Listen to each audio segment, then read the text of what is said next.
After 3 Xenoblade games, I had gotten used to the idea of sequels set in completely different universes.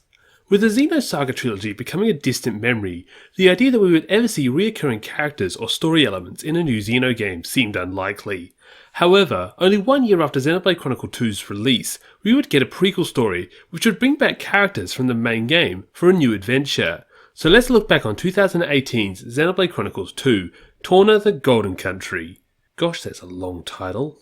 The year was 3564.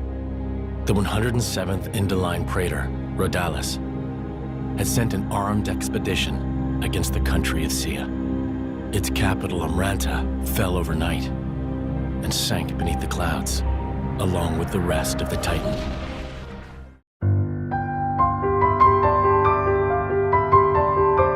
Xenoblade Chronicles 2 Torna the Golden Country, or Torna as I will call it, initially began as part of the main game story, taking place in the latter half of the main plot. Its purpose was to explore the background of certain characters in the main game, specifically the villains Malus and Jin. The initial plan would be scrapped for 2 reasons. The first was due to time and budget constraints. With Xenoblade 2 planned for a 2017 release on the Switch, there was no time to add such a chapter.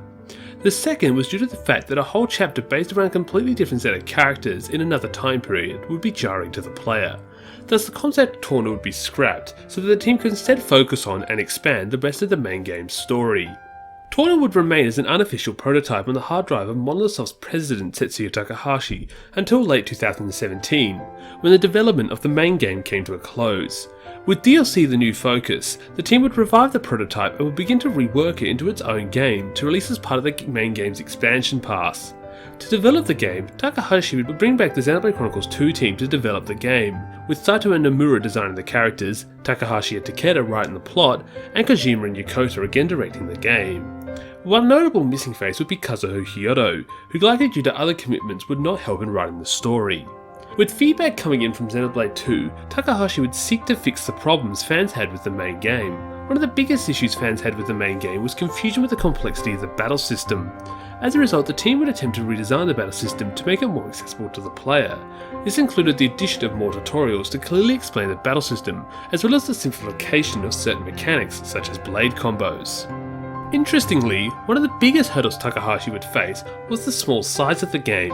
As a man who had previously written multi-game spanning stories, writing a script for a 20-hour video game would be a challenge. This would also be a problem for the staff working on the gameplay, who had to figure out how to speed up character growth rates such that they would peak around the final boss. The game would initially be teased before Xenoblade Chronicles 2 even came out. During the game's November Direct presentation, Torna would be revealed as part of the main game's expansion pass, simply labelled a brand new story adventure coming autumn 2018. However, the game would not be properly announced until Nintendo's 2018 E3 presentation, where its full name and contents would be revealed, along with its slightly delayed release date of the 14th of September 2018. While the revelation of a whole new prequel game should have been a reason to get excited, I unfortunately was in a bit of a lull with the series. After getting super hyped for the last game, I'd blown myself out playing and talking too much Xenoblade. This was seen in a drop in my upload rate on Xenosanctum. In June 2018, I would upload a video expressing my apathy for this new game, but still expressing some interest for it. However, as September came around, I would end up playing this game, as I already had the expansion pass, so the game was basically free to me. Finally playing a Xenoblade game again, could it possibly get me back interested into the series? Let's find out.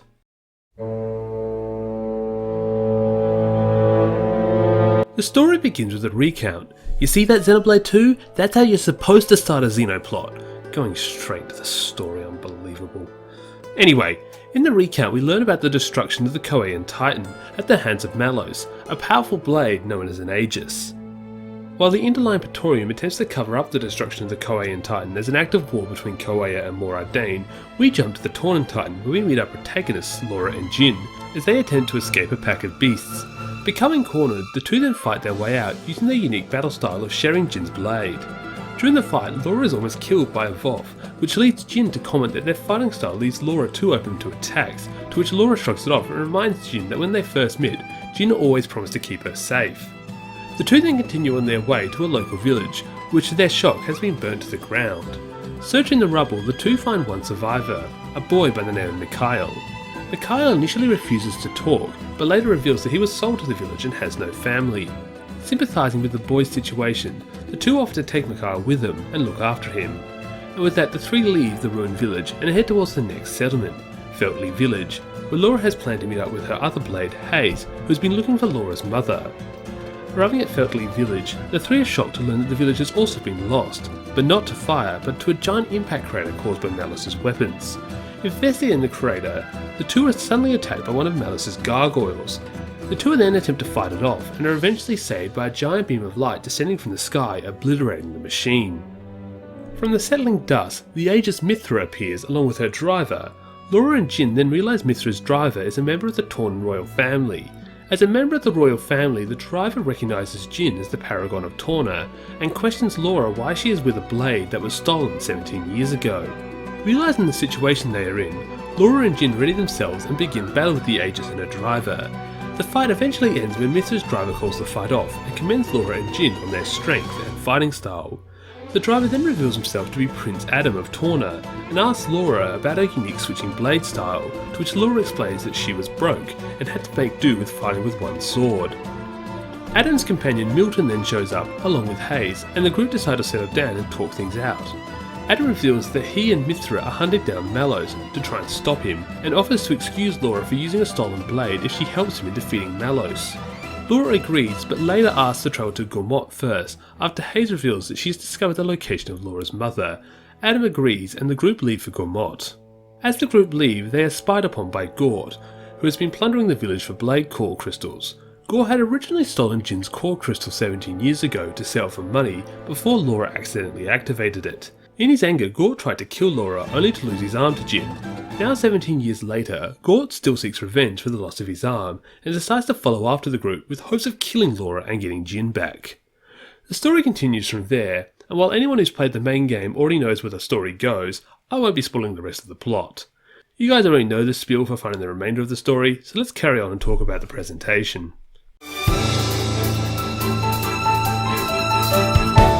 Torna presents very similar to the base game, with slight graphical enhancements. This is due to a lot of characters and monsters and even locations returning from the base game. The game is set primarily over two titans, Gormott, returning from the main game, and the new Tornan titan. Most of your time will likely be spent on this new titan, whose massive size makes up for the lack of other titans in this game. The game consists of 3 teams, each consisting of 1 driver with 2 blade allies, for a total of 9 characters. Random blade summoning is no more, thank goodness, and this has several knock-on effects that greatly improve the game in my opinion. One of the biggest effects is in field skills, as you now always have a blade with the required field skill. Despite blade summoning gone, the rest of the customization remains the same, with the drivers and blades still able to learn skills and equip accessories. Blades still learn their skills via tasks, which act as this game's basic side quests. Meanwhile, the more advanced side quests return. However, they now come with a new community system. As you meet characters on your adventure, they will be recorded in your community tab. Upon the completion of a quest, all NPCs involved will become supporters of your group. By getting enough supporters, you will increase your community level. This is necessary to unlock more side quests as well as progress the main story. Due to the shortened length of the game, character growth has been dialed up to 11, such your party will be around level 60 at the end of the game. As a result, don't be surprised when your characters are continuously leveling up in every fight. The fast growth is also seen in your skills and weapon point gains, which allow you to improve your character stats at a rate unheard of not only in the Xenoblade games but the Xeno series as a whole.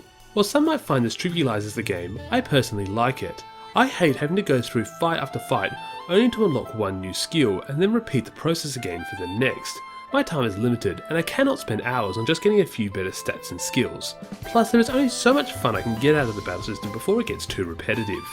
Although with that being said,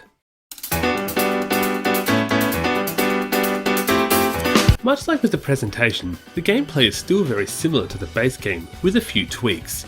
The biggest change from the base game is the fact that drivers now wield their own weapons, with the blades acting as separate fighters that can be switched in and out with the driver mid-battle.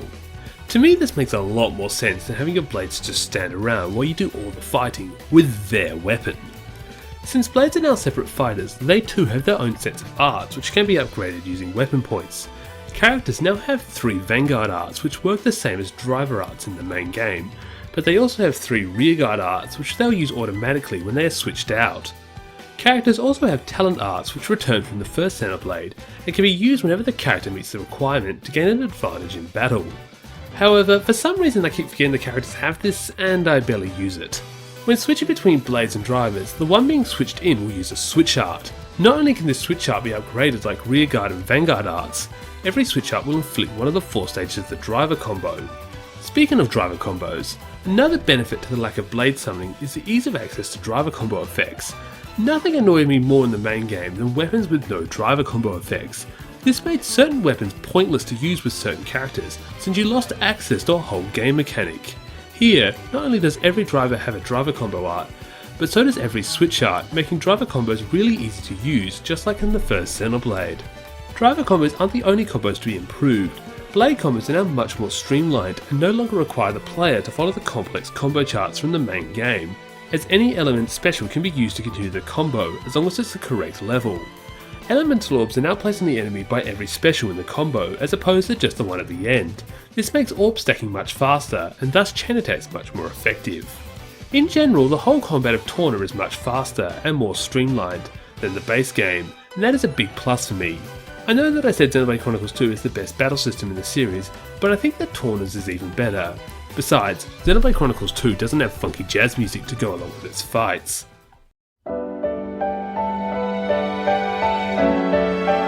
Being originally part of the main game story, Torna reuses several tracks from the main game. However, it does offer a bunch of new tracks in the form of the overworld themes of both the Tornan Titan and Gormott Titan, whose original theme has been replaced by a funky jazz piece. In fact, most of the game's new tracks have a jazz-like feel, and I would be amiss if I didn't mention that battle theme.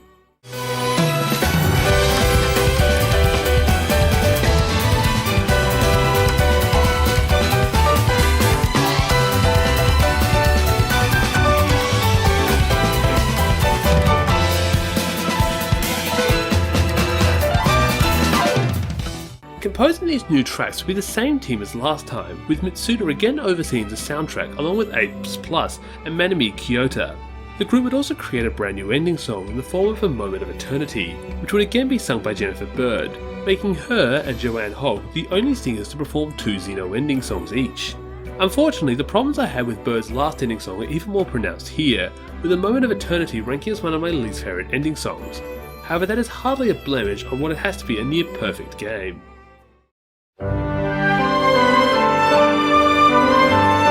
Monolith Soft has again shown why they are a cut above the rest of the gaming industry with this game. Torna the Golden Country could have just been a watered down version of Xenoblade Chronicles 2, but instead of doing that, Tetsuya Takahashi and his team would create a short yet incredible Xeno game that not only holds its own with the other main series Xeno titles, but in my opinion exceeds most of them. Nearly every problem I have with Xenoblade Chronicles 2 has been fixed here. The blade gacha mechanics are now gone, and the comedy has been greatly toned down with the return of a much older cast. Not only has this game fixed problems I have with Xenoblade 2, it has gone even further to improve on the base game. The community system makes side quests a lot more fun to complete, and the battle system is a lot more engaging since driver and blade combos are now much easier to pull off. I struggle to rank this game against Xenoblade Chronicles 2. On one side, this game is way more refined and is more enjoyable to play, but on the other hand, Xenoblade Chronicles 2 offers way more content with multiple blades to find and titans to explore. There is also the problem that this game is not exactly a standalone playable game due to its status as a prequel. However, what I can say is that this game most definitely got me back into the series and excited for Monolith Soft's next endeavour. And we wouldn't have to wait long. With Torna being a successful side story game to Xenoblade 2, it seemed only fitting that the first Xenoblade would also get its side story game. So come back next time and I cover the latest game in the series, 2020's Xenoblade Chronicles Definitive Edition, plus Future Connected.